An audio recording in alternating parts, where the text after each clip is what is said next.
Welcome to our deep dive today. It's into the world of Steve Jobs, and we'll be using Walter Isaacson's biography to do it. Yeah, you know what I love about this book is it's not just the timeline of Apple and all that.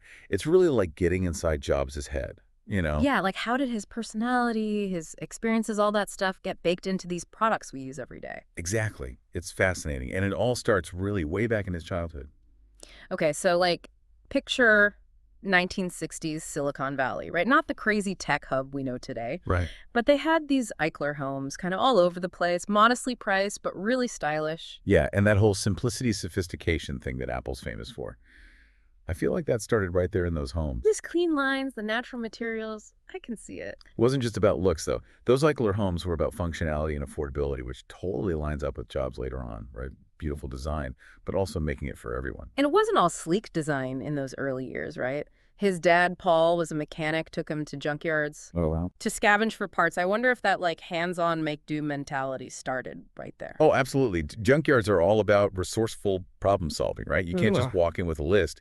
You got to tinker, adapt, use what you find. And early computing was kind of like that too. Limited resources, tons of innovation out of necessity. And speaking of resourcefulness, get this, at 12 years old, Jobs calls up Bill Hewlett, the founder of HP, No way. asks for parts, and Hewlett's like, sure, kid, here you go. Oh, and also want a summer job. That is so Jobs, right? Even as a kid, that boldness, and he just goes straight to the top right. Yeah. That drive, people just respond to it. And can you imagine being that young, hanging out with Silicon Valley royalty? Must have been mind-blowing. Yeah, that probably really solidified his belief in connections too, you know? Okay, so then Jobs goes off to read college, but college wasn't really about the textbooks for him. It was Zen, Buddhism, LSD, Bob Dylan. Yeah. Sounds more like counterculture 101 than your typical college experience. Oh, you got to remember, it's the early 70s. The Bay Area counterculture is everywhere, and technology is just starting to disrupt everything. Right. And Jobs is right there in the middle of both those things, almost like a bridge between them. And that mix, you can see how it becomes part of Apple's DNA, right? That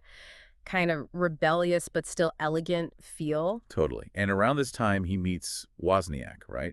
Brilliant engineer, total hacker spirit, loves sharing his designs. Yeah, they seem like total opposites. Wozniak's the tech wizard, and Jobs is the one who sees the business in it. They met at the Homebrew Computer Club, right? That was Yeah. like the hangout spot for early techies, just obsessed with tinkering, not so much the money. So Wozniak's giving away his designs, and Jobs is like, wait, there are people who would pay for this. Exactly. He saw that hunger for accessible personal computers.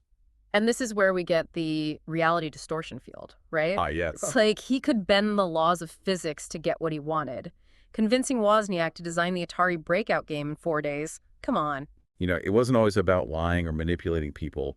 It was more like this total belief in his own vision that he could make anything happen, even the impossible. Okay. But it wasn't always a good thing, right? Like, he didn't tell Wozniak about the bonus for using fewer chips on Breakout, which caused some issues down the line. Yeah, for sure. It makes you think about the people working with him. Was it inspiring or exhausting? Probably both. Probably both, yeah. But let's talk design now, because that's another place where Jobs' personality really shines through. For him, it was almost spiritual, right? Isaacson talks about Jobs' love for Zen Buddhism, the simplicity and elegance, and you can see that in every Apple product. He hated those clunky beige boxes that were just functional, right? He wanted devices that were beautiful to look at and delightful to use. There's a great story about Maya Lin, the architect behind the Vietnam Veterans Memorial. Oh, yeah, I love that story. She visits Apple and asks Jobs, why can't computers be as thin and beautiful as art? And he says, that's what I'm aiming for. And he meant it. Yeah. He was so driven to make products that were both artistry and functionality. And remember, his design wasn't just about how it looked. It was about making things easy to use, getting rid of all that complexity. He didn't want people to feel like tech was this scary thing. Yeah, he wanted it to be accessible and empowering. And that leads to this idea of controlling the whole experience, not just the product. Yeah, like from the moment you step into an Apple store to how you use the software, he wanted it all to be perfect. And that's where the closed system comes in, right? He hated seeing Apple software running on other hardware. He thought it was just trash. It's like he wanted to create this perfect little Apple world. This walled garden, some people called it. Yeah, but people had mixed feelings about that, right? It meant Apple could keep things high quality and seamless, but it also limited what users could do raised all those questions about openness versus control in tech. Really fascinating how these decisions, often driven by Jobs' personality, had such a huge impact on Apple and the whole tech landscape. As We'll dig into those implications more in the next part, but for now, let's talk music, because that's where Jobs' passions really come alive. Welcome back to our deep dive into Steve Jobs. We've been talking about Jobs' personality and how it shaped Apple, but I'm curious about how his personal passions, like his love for music, actually turned into products. Well, think about Jobs' famous line, real artistship. Hmm. He really understood that it's not enough to just have a vision. You got to execute, bring those ideas to life. And that's where the music comes in. So it's not just about enjoying music, it's about using technology to make a better experience. Yeah, exactly. Yeah. For Jobs, the iPod wasn't just a gadget. It was a way to hold the music he loved. He obsessed over every little detail, the click wheel, those smooth white earbuds. It had to be as beautiful as the music it played. Isaacson talks about how even in the middle of launching a product, Jobs would zoom in on the tiniest details without losing sight of the big picture. Was that just about making a great product, or was there something more to it? There's this story about Jobs putting together a Bob Dylan box set for iTunes, and he spent hours listening to different versions of songs, obsessing over the track list, the liner notes, like he was curating a museum exhibit for his musical hero. It's like he saw this connection between artists like Dylan making technology. It wasn't just business for him, it was an art. Yeah, and this ties into another big takeaway from Isaacson's book, the idea of integrating hardware, software, and content. Jobs didn't just want to sell you a device, he wanted to give you a whole world to experience. And that's where iTunes comes in. It wasn't just about managing your music library. It was the link between your iPod and this massive amount of digital music. Right, and remember, this was when the music industry was struggling to figure out the whole digital thing. Piracy was huge. Record labels were terrified of digital distribution. But Jobs, with his charisma and stubbornness, somehow gets them on board. Isaacson tells that story of Jobs getting the Beatles catalog for iTunes, something that nobody else could do. He convinced Apple Corps, those guys who were super protective of the Beatles' legacy, that this was a good thing. That was huge. Not just for Apple, but for the whole music industry. It made digital music sales legitimate, and it paved the way for all the streaming services we have now. And it all started because Jobs loved music and believed that technology could make it even better. It wasn't all smooth sailing, though, right? Jobs was known for being really demanding, really intense as a boss. There are stories about him yelling at people, freaking out, even crying when things went wrong. It's true. That same passion that drove his creativity could also turn into anger and frustration. He had these insanely high standards, and everyone around him had to meet them. Some people loved it, others not so much. What do you think it was like to work for him? Inspiring or terrifying? Probably a little of both. Isaacson doesn't shy away from those difficult parts of Jobs' personality. He shows us a guy who was both brilliant and flawed, capable of great kindness, but also real cruelty. Speaking of complexities, let's talk about the iPad. When it first came out, a lot of people didn't get it. I remember some tech people saying it was just a big iPod Touch. There was a lot of skepticism for sure. But Jobs, never short on confidence, said the iPad would start the post-PC era. He saw this future where people would read books, watch movies, play games, all on these sleek portable devices. And he was right. The iPad wasn't just a bigger iPhone. It was a whole new kind of device that changed how we use digital media. The touch screen, which was already revolutionary with the iPhone, really made sense on the iPad. It felt so natural to browse the web, read a book, play a game on that bigger screen. It was like having a digital magazine or a movie theater you could hold in your hands.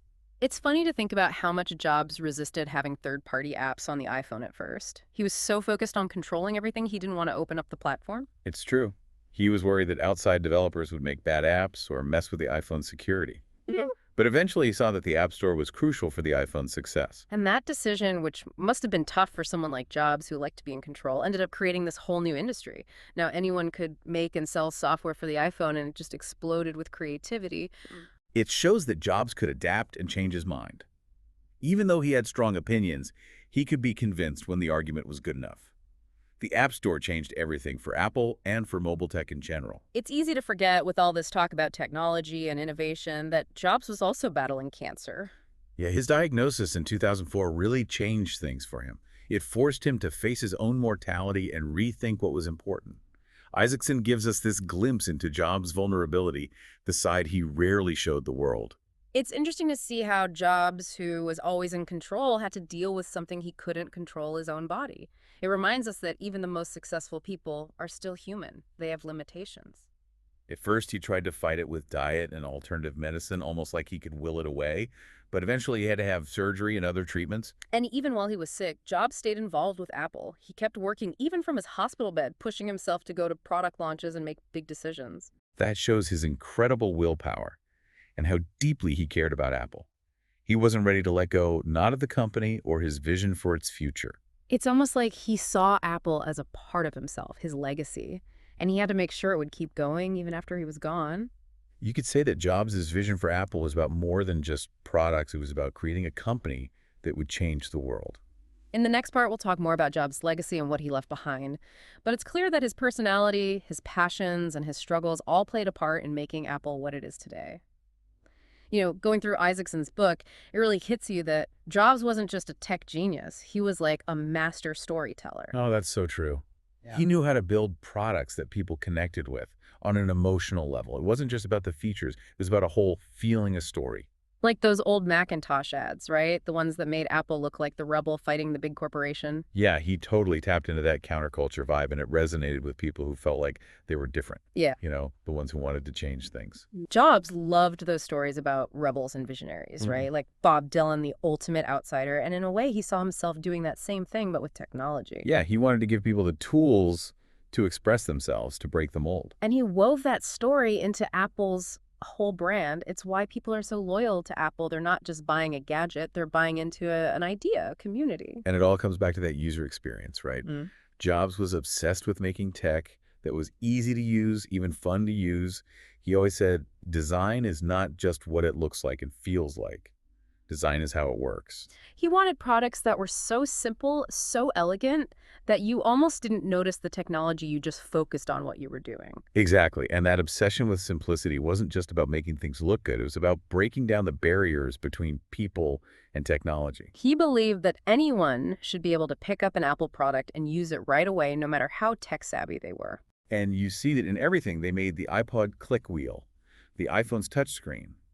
It was all about making the tech disappear so you could focus on the content, your creativity. And then there's the whole closed ecosystem thing, right, where everything just works together seamlessly. He was really resistant to the idea of an app store at first. Yeah, he was worried it would ruin the experience, make things messy and complicated. But then he realized how powerful it could be to open up the platform to other developers. It's kind of funny, right? Jobs was famous for wanting to control everything, but he knew when to let go a little. The App Store completely changed the game for mobile and created this whole new industry. It shows that even the most visionary leaders have to be adaptable and willing to change their minds when it makes sense. Absolutely. And that flexibility was a big part of Apple's success. Jobs understood that the tech world is always changing, and he wasn't afraid to make big moves to stay ahead of the curve. He even went so far as to kind of kill off his own products, like when the iPhone came out and basically made the iPod obsolete. He knew that to innovate sometimes, you got to disrupt yourself before someone else does it for you. Jobs' legacy is a mixed bag, right? He was a brilliant guy, a demanding boss, a master storyteller, but also a flawed human being. He built a company that's still pushing the limits of tech and design, but he also left us with some big questions to think about. Yeah, like how much control should tech companies have? What's their responsibility to society? And what does it even mean to be a leader in this digital age? These are things we all have to figure out as we live in the world that Steve Jobs helped create. That's the biggest takeaway from this whole deep dive, right?